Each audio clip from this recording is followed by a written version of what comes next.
Good afternoon. So today we're going to look at the correct procedures that need to be followed when you are dealing with a grievance and you want to lay a claim.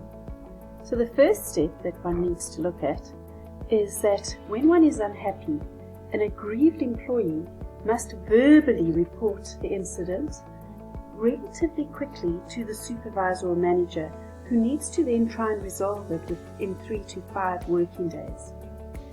Should the employee and supervisor not be able to resolve this grievance, the employee needs to take it to the next level of management. He then needs to move to a more formal process where the grievance must be lodged in writing and a grievance form is completed. The employee must receive a written reply in response to that grievance that he has written. A grievance hearing or meeting must be held with all the relevant parties.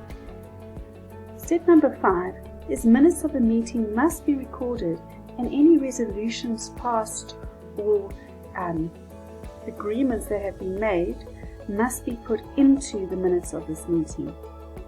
Should the employee still not be satisfied with the outcome of that meeting, then he or she could refer the matter to the highest level of management.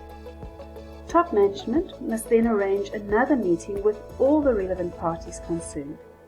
Again, minutes of this meeting should be filed, recorded, and the outcome or decision must be recorded on the formal grievance form.